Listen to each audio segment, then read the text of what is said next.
Kia ora ki te whānau. Today we're going to be discussing the importance of crowd events.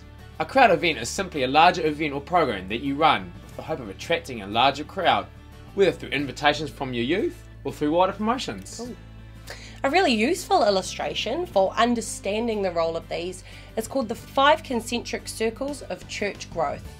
The 5 C's are the community, The crowd, the congregation, the committed, and the core. The community represents everyone in your community who could potentially attend your church or youth group. So let's imagine you have 1,000 students at the local high school.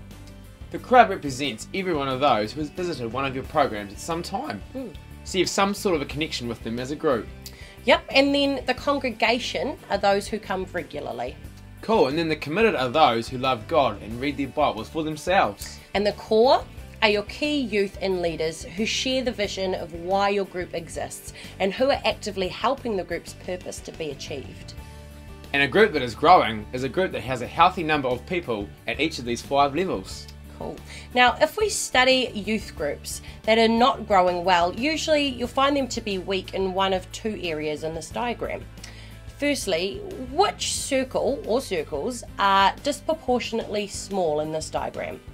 That's right. It's the committed and the core. Wow. This is a group that has fun.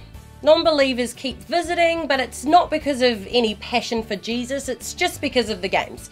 And this is why so few are coming to faith and growing in faith. The problem is that the culture is not authentically in love with God, and that is why they're failing in their mission.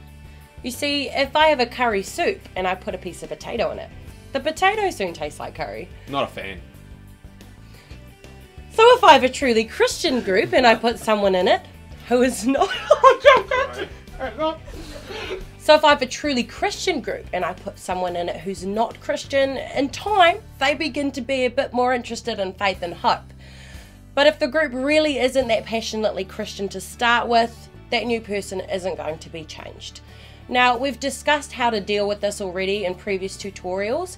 It's about building an authentically outreaching culture. But that is weakness number 1 and how to deal with it. You have to focus on discipling core members who truly love Jesus, so others who join are then led in that direction. Wow, awesome, Eden. Now for weakness number 2.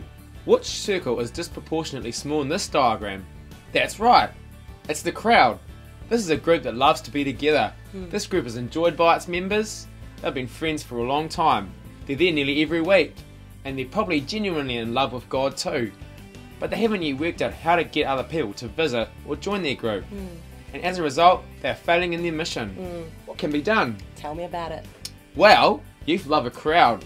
Youth love excitement, they love fun and games, and they love noise even. Cool. And youth are interested in the real issues of life, but they're not interested in dead religion.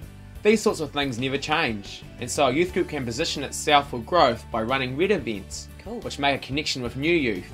Orange events, which get them talking a little bit about spiritual things, and green events in which Christian messages are openly discussed. I like it.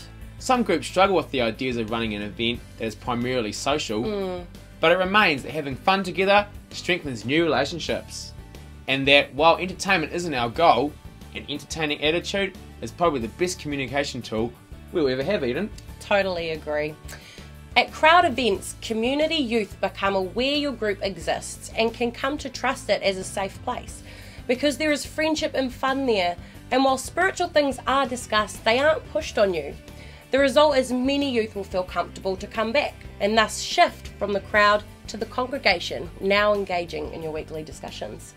For example, imagine running the PlayStation competition we mentioned in an earlier tutorial, for which someone donates a brand new PlayStation as the first prize. I know you'll be excited about that, Eden.